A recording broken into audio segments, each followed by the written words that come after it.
Garden and the Moon is a knowledge center bringing together teachings and insights, experiences and stories, people and beings. Melissa Halsey is a spiritual teacher and clairvoyant channel based in Sonoma, California. Her very name, Melissa, comes from the Greek word Melissa, which means bee. It is no wonder then why Melissa deeply connects with the natural world of bees, gardens, flowers, and the guidance of Lady Kuan Yin, the goddess of mercy, amongst other ascended masters.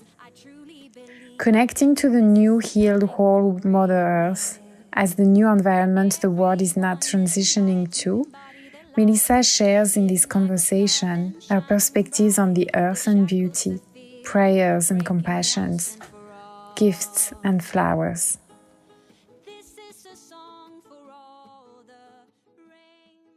Hello, Melissa. It's so wonderful to have you join the Garden and the Moon podcast channel. As I've explained, I love to connect and discuss, various topics on this channel with people I feel really inspired by. You're definitely one of them. We actually met when I was doing a project in California, in Napa Valley, and I remember, adjusting to that region that is very much focused on wine, new corporation around wine, and I remember the first weeks were a bit challenging for me in terms of feeling grounded in that land and feeling the land actually. And a dear friend of us, now a common friend of us, Jessica, who's very connected with flowers, kindly introduced us with each other, and it was actually the step or the opening of a new realm of reality of that very specific region and land, us meeting and connecting. And so I'm very grateful for that. And the reason why I'm sharing that here is because I think it really introduce also the huge work you're doing in terms of connecting people not only to their inner self but to the inner reality, the infinite reality, the infinite realm we're all part of actually, and that sometimes we don't necessarily feel or see. Thank you for sharing about your work, about your path with us. And I would love for you to first of all explain a little bit to people who are listening what is it that you do, because I think it would be really interesting to hear it from your own words. Well, thank you. First of all, thank you for having me here, and very pleased to be connecting with you this morning. And I think something that you mentioned really struck me, and you've used the word connection a number of times, our connection through Jessica, through the flowers, through soul, what I call soul family. There's great changes on the earth. I don't think anybody would disagree with that. But these changes are moving from a material polarity to a spiritual polarity. So my awakening is what caused me to move into the world and do what you're calling this body of work or this type of work I've been doing. And it happened back in 1987. So it's quite a while back. There was something going on in the sky in the astrology at that time called the harmonic convergence. No idea really what that was, but I could feel, it was in the news and I heard people talking about it, but I could feel something coming. And I was pacing in my life, and I'm grinding my teeth. What's coming? Something's coming, some kind of big change. And during a sort of a circle that I was in, like a retreat circle, I had a mystical experience that changed my life and my life's direction and woke me up. So we hear that term, I'm sure you've heard it a lot, of awakening or waking up or, ascension, awareness, all these terms that have been, out in the world for the last 40 years or so, when things seem to change and the dawning of the age of Aquarius and all that good stuff. So what happened to me is I actually saw the earth, and I knew I was seeing the earth from a great distance. And I remember my mind being very disoriented and saying, how could you be seeing the earth? You're on the earth. But I also knew I was somewhere else. So it was my first, well, it's probably not my first, but my first aware introduction to a multi-dimensional reality. So we are multi-dimensional beings. And as you referred to earlier, going inside, going inner, and then beginning to find that your inner self, once you're connected to your core self, start to realize through the chakras, as you were saying, that you're way more than this physical form. You have this connection. And we have inklings of it all through, all through history, inklings of a bigger connection, a spiritual connection. We often form religions around it and, realize that there's beings with greater awareness that have come in at certain times to help the planet move to the next level. So on a very practical, mundane level, we are all connected. And just like my hand or your hand, if you think of it, your hand is your hand, but it has 5 fingers and each finger is unique. So we are unique individuals like those fingers, like the Emilie finger, the Melissa finger, the Jessica finger, we're all these fingers. And then the hand, we're also the hand. We're also the oversoul. We're also connected there. And then, of course, that's connected to the arm in the body. So you begin to see that there's these layers in infinity of the hugeness of creation. And we are able to access when we get into our center through opening our chakras, through having balance in our life, those higher realms, and recognize and draw energy and information and new stuff from the Akasha, from these extended realms. And we need those realms to deal with the changes. So when I first started channeling, that's how my work started. Energy would come through. I would see individuals and channel energy, and I was able to see things. I would see their past lives. I would see things going on in their body. I would say to someone, oh, there's cancer cells in your uterus. And she would say, oh, I'm perfectly healthy. And call me 2 years later and say, because of you, I went to the doctor and I did have cancer cells, or stuff like that. Now, I didn't know the mechanics of that. I know how to put a key in a car and drive a car, but I don't know how a car works. And so channeling is sort of the same way. I would be bringing this through and I wouldn't understand how I could talk to someone in South Africa and know that their dog died, because I see a black and white dog around them. So those things were like the phenomena aspect. And that I learned wasn't really important. What was important was having a practice that kept me grounded in this world that I live in and in these multi-layered worlds that are coming more into this world and changing this world.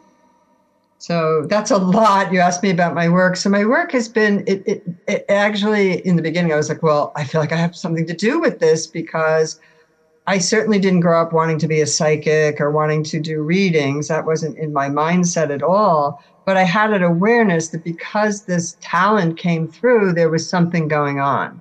And what I realized was going on was the world was changing, and I would find myself saying to people as they came, whether you believe it or not, whether you are ready to hear it, whether you believe that we're upgrading or changing into a new vibration or things are shifting on the planet, the earth is moving along and she is in a process of changing. So if I look back 40 years and I hear myself saying that, I look at the earth now and I see that she has moved into the physical reality of changing her weather patterns, changing the wind, bringing in fires, using the elements to cleanse the planet, whatever you might want to see.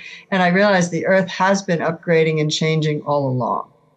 That's really amazing. And did you feel like glimpses of that, awareness when you were a child, when you were a kid? Like, were you already like a very sensitive child? Or if guides, like yours, are they chosen, kind of? Like, are they chosen to support and transmit a message?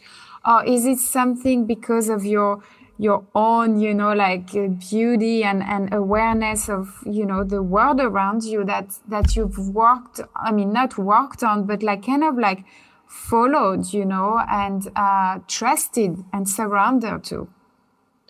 Wow, that's a really interesting question. And I think there's two things I want to address there.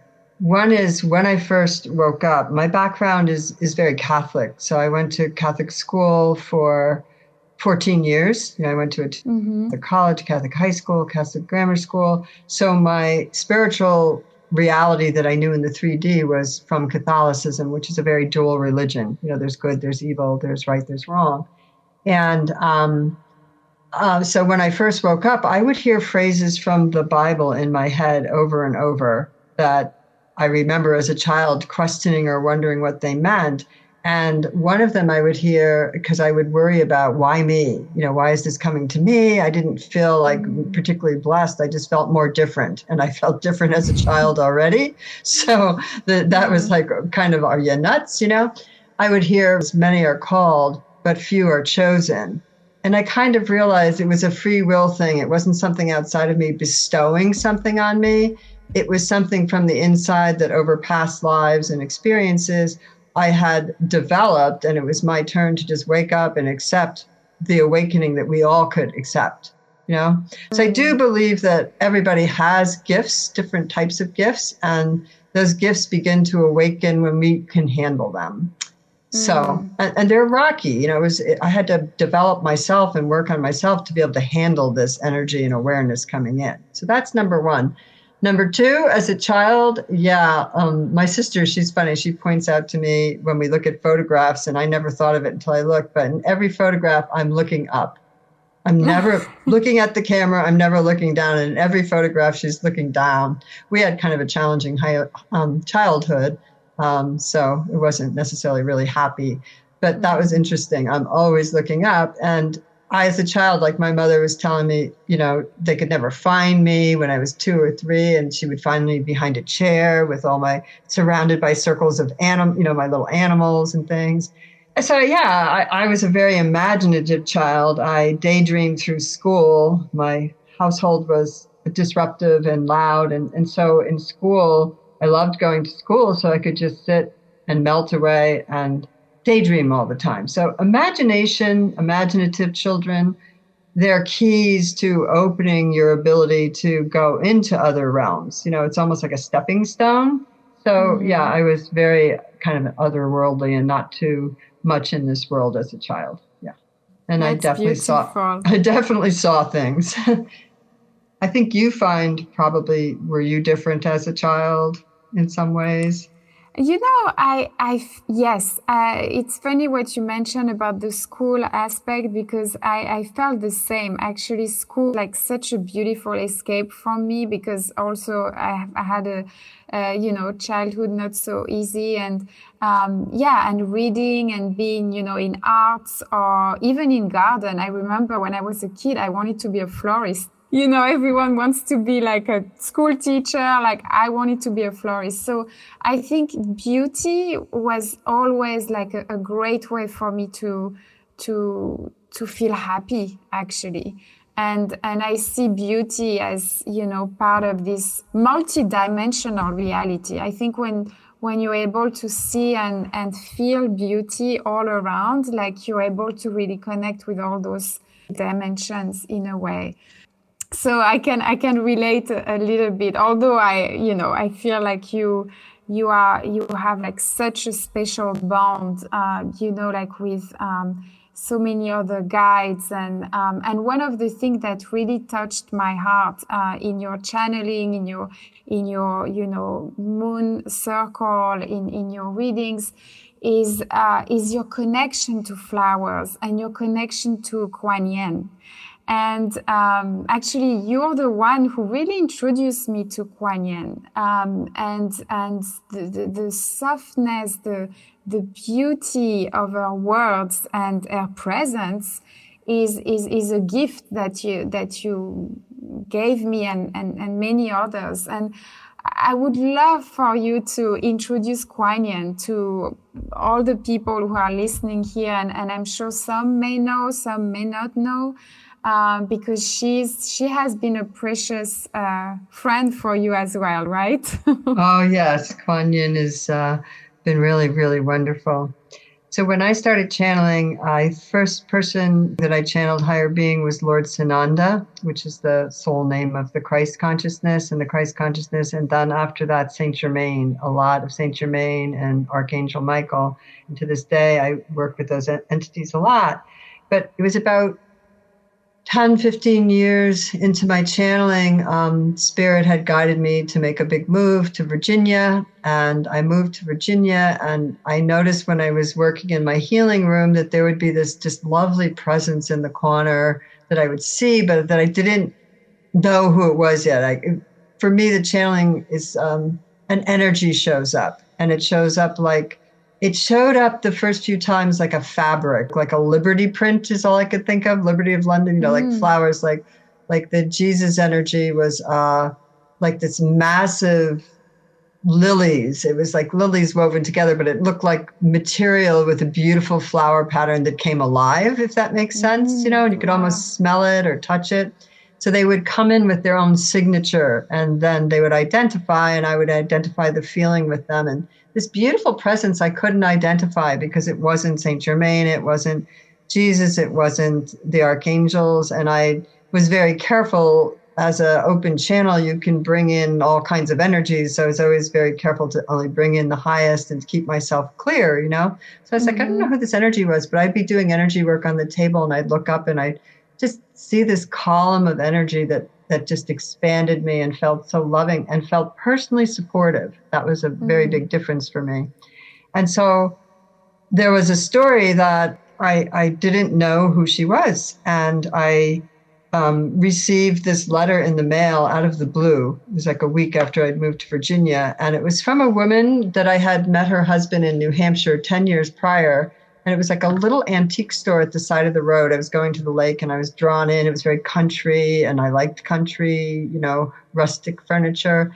And in the corner of the room, there was a huge display case filled with crystals. And I was like so surprised, and the beautiful crystal carvings like rose quartz and amethyst and jade. And there were a lot of Asian deities and elephants. And at that time, I could afford these pair of small amethyst elephants. They're about this big. So I bought them and, gave her a check and left and went on my way and moved, guidance moved me out. And here I am in Virginia, and I get a letter from this woman. She said, my husband passed away, and, he has all these Asian things, because when he was in the war, he bought them. He was in the army in the war. He bought all these things, brought them back to New Hampshire, where, they were just kind of, very average American people. And she said, I don't know what to do with them. Would you like to purchase some? Because I, don't know what to do with them.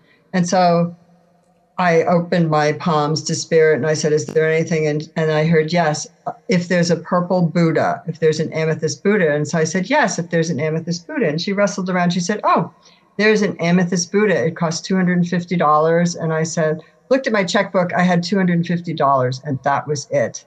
From the move and everything, I was like, okay. And I wrote her a check and sent it. A week or two later, I get this big box in the mail. It was like one of those beautiful kind of Chinese boxes that was fabric, and you open it up and it's lined with satin. And there's this woman looking at me. There's this carving, this about 12 inches high with a rainbow in the crystal. It was amethyst crystal in the heart. And it just floored me. And I first thought, this is not Buddha.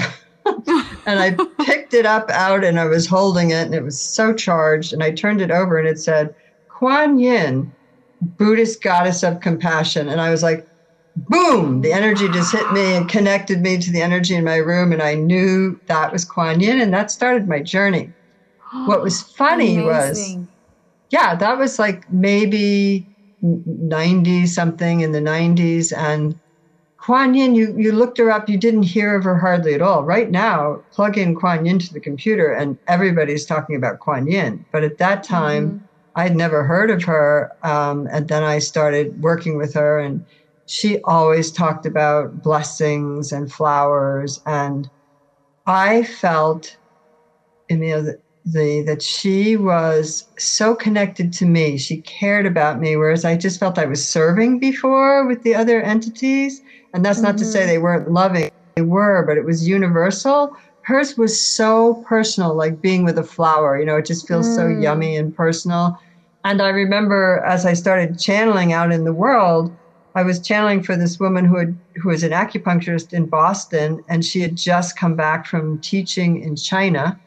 And she said, I didn't know that, but because she was a stranger coming in line for a channeling. And I just said something like, oh, Kuan Yin's around you. And she reached in her shirt, she pulled out a necklace of Kuan Yin, and she told me she'd just been in China. And she said, when you're in China, there are these amazing temples all around for the deities. But she said, Kuan Yin is everywhere. She's in the little roadside ones, and everybody, she's very personal, like the mother. And so I began to learn about the historical Kuan Yin and connect her to why she was here on the planet at this time, basically because she exudes total compassion, and that's what we need on the planet. So 20 years ago, that compassion began to come in. And now when you listen to people speak, teachers and speakers, they are speaking of the need for compassion with one another. I feel her presence, when you're speaking, when we're connecting, like I do. So Melissa, what is Kuan Yin sharing with us these days? Like what is she saying to us and to people who are opening their heart to her?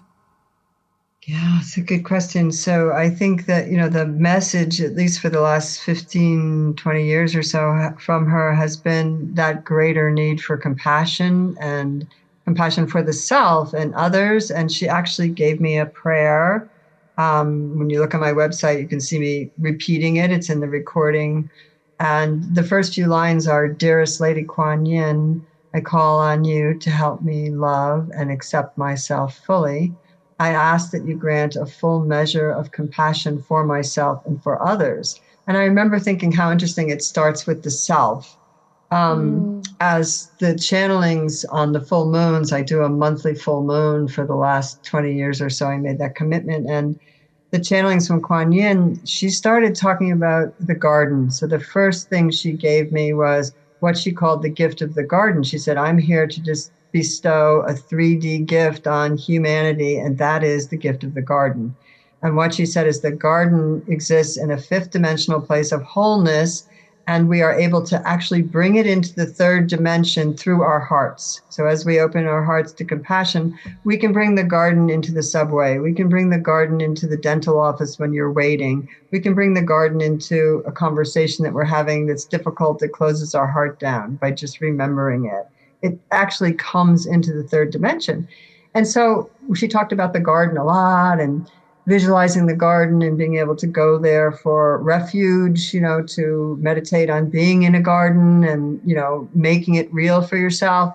But then as the months and years went on, she started to come through about the flowers themselves. And every channeling, she would do a flower blessing, and she would ask us to Om and invite the flowers in and turn our third eye to the sky. And we would Om whatever she directed us 5 times, chanting 10 times, whatever. And you would start to see flowers. And then whatever flower you saw, she would say, find out about the flower. If you saw an iris, what are its properties? What is the flower essence? What is the property of the flower? What is the color? Have it in your house. And for me, the first 5 years, I would get peonies. And as I looked up their properties, I found out that they were really good for, in Chinese medicine, they use peony roots and leaves for the female organs. And I needed it at that time. I was having issues. And I remember my assistant, he said, I kept getting a dandelion. And we looked that up, and that was really good for the liver. And he had liver issues. So we began to realize, that the flowers had a lot to teach us. As it developed, I started to, what is a flower essence? I didn't used to know. It's a vibrational medicine. And I learned about those properties. So whether it's an herbal aspect or the beauty of just having the peonies in a bowl. And here's a funny side story. Everywhere I was led to, the next house, I was led to Vermont. After that, New York, there were peonies at the front door growing, Wow. So It was, just Amazing. those little things that network. And then she began to say about 5 years ago, I can't remember exactly when, 5 or 6 years ago, when the new healed whole Mother Earth introduced herself, Kuan Yin started speaking about that our natures are changing from a mammalian nature to a flower nature. So, you jokingly think, are we going to have a stem and, flower heads? What are we going to look like? Are we going to be bees or insects? Or, because the human system is changing and it's going to change into something that will accommodate the next world that is coming. So I'm like, oh, what will that look like? I was speaking to my acupuncturist the other day, and she said something that struck me profoundly. She said, I told her that about the channelings and what Kuan Yin said, that we're shifting and the bodies are changing, and talk to any healer and they will tell you that the bodies are changing. And we could talk about the whole COVID and what changes that brought system. But that's another story. But the story of Kuan Yin was, so I said to my acupuncturist about, well, we're changing from mammalian to flower. And she said, oh, that makes sense, because mammals are competitive, and those who study herbology and plants and the garden, and like Jessica, the flowers, they understand the cooperation of the network of roots. It's almost like our hand and our fingers again. So we've got caught up in just thinking we're a finger and forgot about our connection to the hand. So true. It's so true.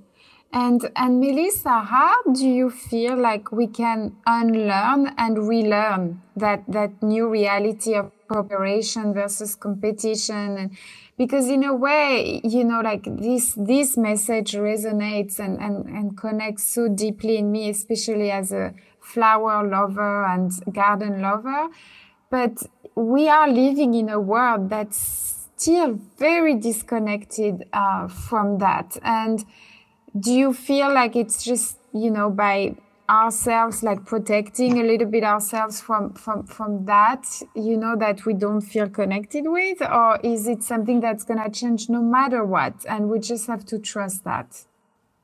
It is definitely going to change no matter what. If I go back to 40 years and I think of all the preludes to the readings that would come out, one of the things I was saying, whether you believe it or not, the earth is changing. She is changing. She is moving forth steadily. And if I look back 30, 40 years, I see the earth has been, she's an intelligent being and she is moving forward. There's no two ways about that. At the same time, I believe, to go back to that idea of many people that come to me, no matter how well they fit in the world or how well they didn't fit into the world. So sometimes I will speak to people who felt so different, they couldn't fit in, they couldn't, hold down a job, they couldn't find relationships, they just felt uncomfortable here on the planet. Whereas others were able to really adapt and do things, but there was always that undercurrent, something's different about me, something's different about the world, I've got something to do, whatever it was that drew them to someone like me. What I found in all people was we were different, or we felt different, or we felt like we didn't fit into, you spoke about school maybe, or food, or even healing institutions telling us a certain way to be that didn't work for a lot of people. And prior to this, I was a school teacher, and I found that many of the children that, were considered, we can't teach them anything, they're not very smart, they have problems, were amazing artists or had amazing stories to tell. So I would do these extra classes and look at that difference. This is a wonderful, amazing child that he's, in second grade and he can draw dinosaurs exactly. And yet he can't read, he's like considered stupid. So I realized school is not meeting the needs of these new souls that are coming in. So we came in different to make a difference. And I think that's important. So I think there are a lot of people like yourself and like Jessica, you mentioned earlier, who are out in the world becoming themselves, becoming comfortable with however they felt lost or not fitting in, and bringing things to the world that help people wake up. So on one level, time is a human construct. When I'm in the spirit world, there is no time. We don't get caught up with that sense of, oh God, we got to get this done or else, or we're going to blah, blah, blah. It's not limited. It's just there. And the earth is just in the space of blossoming. I feel like instead of feeling like she's changing. I feel like she's blossoming. And if you look at a flower, and when I was a little kid, I would sit and look at the roses. You spoke of roses earlier when we were talking, and I would be so excited. I'd want to see what color the flower was. And to be honest, not very nice of me to say this, but I would tear open the bud and the flower would just fall apart because I didn't give it a chance to bloom. And, you know, we have to be connected to the place of being perfectly still moment for transformation to happen. That's what Saint Germain has taught us. You know, the transmutation of these ills on the planet, I think, can happen in an instant. But I think for that to happen, we have to learn to be more fully present in each moment. And as human beings, we're not. We're racing ahead to the next thing, especially in the West. I'm, you know, North American, especially in North America. It's always the next thing, get to the goal, get to the winning thing. It's not the process. It's not the journey. And, you know, all spiritual teachers, I think, teach us that it is the journey. It's the unfolding, the blossoming. So if we can come and be centered in ourselves, we come into the garden, the place of peace, the higher energy, heaven, whatever you want to call it. And we're able to bring that on earth through our own peace. Even in times of stress, sometimes, you know, a boat is sinking, people are running around. There's that person that's connected and find peace. And certain people are drawn to that peaceful space and they can be calm and start to let go of their fear, whereas others will just run in fear. And it is free will choice. So there will be both. But I do feel from the world I live in, I see thousands of people changing. And so I think the inner change is the only way we can affect the outer change. You know? Yeah, I think that's really true, actually. And you know what I've been feeling also over the past few years is how universal this change is. And you know what you were saying about the notion of time, like I feel the same about places. And you know, because we've had many discussions about where should I live, you know, where should I go? But in a way, now I'm feeling much more at peace with the fact that there is one place, there is one world, you know, and we're all part of that world. And there's no like countries. I mean, of course there is, but it's, you know, it's not the full reality of it. And I have been feeling that more and more. Like I feel, you know, connecting with you or connecting with, you know, someone, you know, in Turkey feels like I'm finding that family, you know, that family that is approaching the world in a very different way than I was used to, in a way. Yeah, so it moves out of logic of the mind and it moves into the heart. And, you know, there's an old saying by a quote from Albert Einstein, and I've loved it for years, and I probably will not get it 100% correct. But the gist of his is that the master should be the intuitive mind, and we've made that the servant to the, you know, to the logical mind, and it should be the mastery. So to me, that speaks to there's this heart knowledge, and you know, when I'm in my heart, I know what to do. When I'm in my head, I can really get myself caught up with scenario after scenario and start dividing again. And so to come back to wholeness, we have to look at this illusion of separation. Like you said, you know, the lines that are on the map that say, okay, this is the Ukraine, this is Russia, this is Turkey, this is Greece, this is the United States, this is Mexico. You know, all those lines are man-made lines. The earth didn't put those lines there, you know. And so, you know, then we start to get separation, race, creed, gender, religious affiliation. You know, we found all these ways to separate out and go into the identity of each finger instead of the whole connection. And, you know, your hand works better when the fingers are all cooperating, when they're all, you know, they're able to pick that flower or, you know, caress that person. Speaking of the fingers, you know, it's interesting. In India, you know, they still eat with their 5 fingers, like they eat food. And for them, each finger relates to one element. So the air, the fire, and that's why, you know, when they eat with their hands, it's like they're putting the cosmos into their mouth. Oh, that's beautiful. Yes, I found it so such a beautiful image, of exactly what you're describing. And so another question I had, and I know we could talk for hours and hours, like it's such a fascinating, conversation.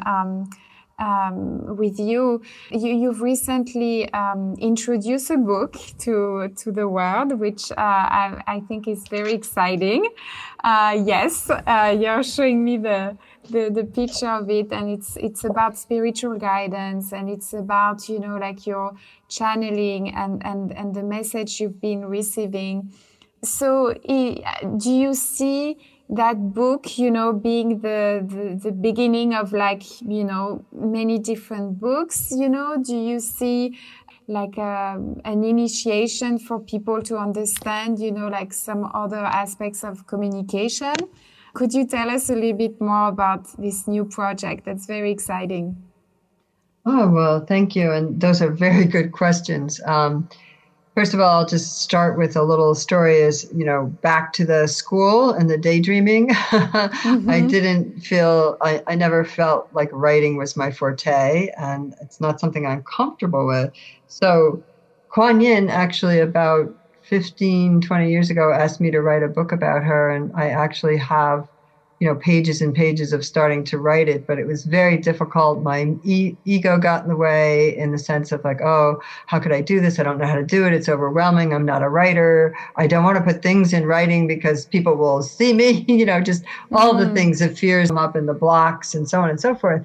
And so about at the end of the year, I have been doing these full moons, as you spoke of, channeling on them, and they're transcribed every month, and they're really such interesting energy in them. So I'm always like sending the transcriptions to people who read this, and I all of a sudden realized you have to put them together. So my view was putting them just in a spiral notebook, folder thing, so people could read them. And I began to look into how to do that. And it just, it was like, this must be done. So I wasn't in my head that I'm writing a book. It was just like putting together these channelings and getting them out.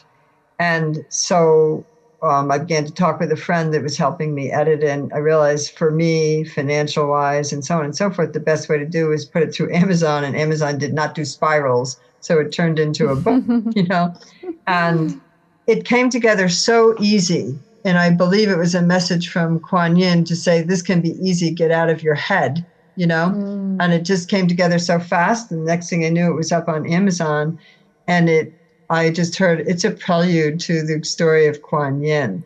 In itself, though, we have been using it. We just did a workshop Sunday partially around it. And we used it by holding it to your heart and just breathing with it for a minute and just saying, what do I need to see? What information do I need to hear? And then kind of opening the book and looking where your eyes go. And, then from there, seeing what you read. So I just opened the book. I did that and it went to Saint Germain in July. It was a channeling done in July of 2021. And he's allowing yourself to straighten out, breathe, connect to your body, keep it straight, breathe in, breathe out, bring in your breath. And he says, I request the opening of my soul star, which is the 8th chakra, bring the opening that is best for me. And, each time you read something that way, you get an inspiration from it. You can certainly sit down and read it, but we're using it kind of like inspiration in the moment. And we did it with, I think, about 10 people on the weekend, and they would open up, oh my gosh, I got, Kuan Yin, and she's been saying, she says I'm strong and I've needed that and I'm realizing I have strength. And, it spoke to everyone. So it's very universal, and the messages are loving. And there's also information there about the blueprint of mankind changing, the flower blessings. There's just a lot of energy. So do I see it as a prelude? For me personally, Kuan Yin says it's a prelude for me to get on with it and write her book, which is more writing and more work that scares me, I have to say. But I also realized it is just that loving living energy. It's not, it's not like reading a book that you stop and think about. It's reading a book that speaks to you and you feel the energy of it and you feel that direct message. So the messages can be really helpful. Yeah. I love that. And I love the timeless aspect of it. Like you said, like you connect with it like anytime, from different angles. And that's an interesting thing that you're mentioning, because I think it's also a way to really trust the universe and what information actually would be best for you right now. Sometimes we say through social media, there's so much information just being directed at us without us not necessarily needing it. But with that connection with your book, and opening and letting yourself be guided into one content of the book, like it's really like trusting and surrendering to the universe and what it feels like sharing with you. So I love that. I think it's such a great practice, actually. I'm going to do it. Oh, good. I think it is good to have something, like you said, there is so much coming at us. And one of the things I have liked about social media and Facebook and some of those things is that it really gives us a huge example in the 3D material world of what the monkey mind looks like. So, from India and working in India, they talk about the mind that can just chatter and monkey mind. And I think when I first looked at Facebook, it was too overwhelming for me and I didn't really want to be part of social media. But you could scroll down and 1 second you're looking at a picture that takes you to India and you might read an article and you're over with the elephants. Another section you're looking at, a party over here. Another section you're looking at Johnny Depp and his, this and that's going on. Yes. And you're, in 10 minutes, you've been all over the place and you realize that's what your mind can do. And then you start to realize that if I could focus my mind, so many people tell me, oh, I went down the rabbit hole of Facebook, of social media, of TikTok or whatever it is. And it was like 2 hours later. And you realize, gosh, for those 2 hours, if I was meditating or I was cooking a meal or I was painting a picture, it would be a very different experience. So that's what I like about social media. And I think is that what it can teach us. And then I think the other thing is that as this fifth dimensional world connects to the third dimensional world and mixes with it, it's changing the third dimensional world. So a higher frequency coming into a lower frequency. Think of a thunderstorm. A cold front and a warm front come together. There's a huge explosion. There's lightning, there's wind, there's damage to houses, and lots of rain and whatever. And then it's clear afterwards. So when you put the higher energy with a lower dense energy, stuff comes up. Often people will go into a spiritual place and they'll kind of feel enlightened, but then their stuff will start to rise that they had pushed down. And they get scared and they get fearful and they push away that spiritual person or that spiritual enlightenment or that good thing and shut down again. And so I think that, we are learning a lot more. I think the third dimension will always reflect the higher dimension. And the third dimension is teaching us that there's a tremendous amount of energy coming in. So we need to have protection. And I don't mean protection out of a fear, but I mean a choice to shut off your computer, a choice to put your container of light around your body, to use flower essences. Those are a part of, or sage. A lot of people use sage or they sage their bodies or they cleanse, or you cleanse your body with fasting and you've done a lot of Ayurvedic. There's ways to cleanse, to prepare yourself to hold more spiritual energy. And whether we're preparing ourselves or not, it's coming. Just like it's not even coming, it's here. So just like a rain pouring down, light is pouring onto the earth. And some people are going to run for the light and, run from it and go back to what they think worked in the past. But the past is leaving. Its structures are breaking down. And if we see that as when the bud and the flower starts to blossom, the shell falls away. The shell of the seed first falls away, then the shell of the protection that was around the flower curls away and starts to get old and die. Eventually the petals will fall away, the center will be there, and that center will spread and come back again as a seed and a flower and so on. But we don't stay with the rhythms. We can't stay in the moment because we don't breathe consciously. We breathe unconsciously. So when we breathe consciously, we're bringing our mind and our body to the same place. Usually our mind is running off like the internet in 40 different things, And when So you get true. That's such a beautiful way to like almost like wrap up, like all you've been sharing, like to live with that picture of that flower, evolving and blossoming and shedding away and rebirthing. So thank you so much, Melissa. I will definitely, share everything about what you're doing, like all your information on Garden and the Moon on the website. And I'm sure it's going to be the first of many other conversations. And most importantly, thank you for being our guide, and thank you for your compassion. Thank you for your beauty. Really, thank you. Oh, appreciate that. And I would say the same back. What a nice reflection. Thank you. Thank you. Thank you. Thank you so much, everyone, for listening to the Garden and the Moon podcast channel. Thank you so much, Marcus Underwood, for helping and contributing to the realization of those podcasts. And thank you, everyone, for your presence.